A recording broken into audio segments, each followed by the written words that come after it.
गेले 2 दिवस कोल्हापूर जिल्ह्यामध्ये आणि विशेषतः धरण परिसरामध्ये पावसाची प्रमाण वाढलंय।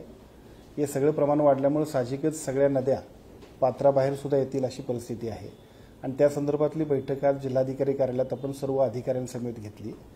या संपूर्ण कोल्हापूर जिल्ह्यातल्या एकूण पूर परिस्थितीचा जर का आढावा घेतला तर आजच्या घडीला आपण ज्या पद्धतीने योग्य नियोजन केलेलं आहे जिल्हा प्रशासनाने त्याचा उपयोग इतकाच होईल की आज कोणत्याही परिस्थितीमध्ये आपल्याला एकूण पूर परिस्थिती येऊ नये यासाठी सर्व उपाययोजना करण्याबद्दल आपण सूचना दिलेल्या आहेत।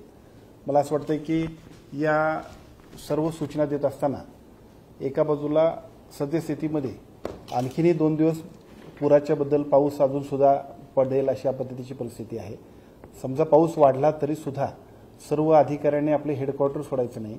स्थानिक पातळीवरच्या सर्व नागरिकांना सुद्धा आपण विनंती करतोय की विनाकारण घराबाहेर पडण्यापेक्षा आपण आपल्या घरीच राहा आणि सुरक्षित राहा अशा पद्धतीची विनंती सुद्धा सर्व प्रशासनाच्या वतीने करण्यात येते।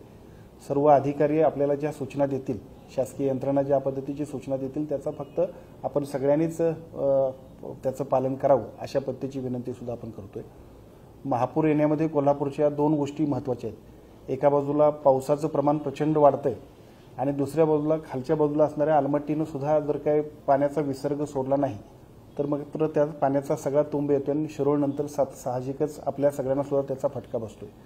परंतु गेल्या वर्षभरामध्ये महाराष्ट्राचे मुख्यमंत्री आणि दोन्ही उपमुख्यमंत्र्यांच्या माध्यमातून विशेषतः राधाकृष्ण विखे पाटील साहेबांनी सुद्धा केलेल्या सहकार्यामुळे कर्नाटक सरकारच्या सुद्धा आपल्याला समन्वय योग्य पद्धतीने सुरू आहे आणि त्याच्यामुळे आलमट्टीचा विसर्ग आणि हिप्परगीचा विसर्ग सुद्धा योग्य पद्धतीने समन्वय करण्यामध्ये आमचे जिल्हाधिकारी असतील, आमचे इरिगेशनचे एससी असतील हे योग्य पद्धतीचा समन्वय करतात।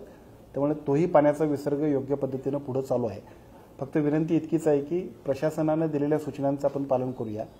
ज्या सूचना आपण देतोय त्याचबरोबर तिथल्या अधिकारी सुद्धा आपल्याला त्या ठिकाणी उपस्थित असतील, आपल्याला सूचना देतील।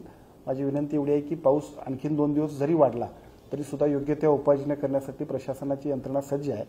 फक्त आपण सर्वांनी सुद्धा या पावसामध्ये विनाकारण बाहेर पडू नये आणि शासनाच्या सर्व नियमांचं पालन करावे अशा पद्धतीने कोणत्याही परिस्थितीत या एकूण महापुराच्या किंवा पुराच्या परिस्थितीला सुद्धा योग्य पद्धतीने आपण सामोरं जाणार आहोत। अशाच नवनवीन अपडेट्ससाठी डिजिटल कोल्हापूर चॅनेलला सबस्क्राइब करायला विसरू नका।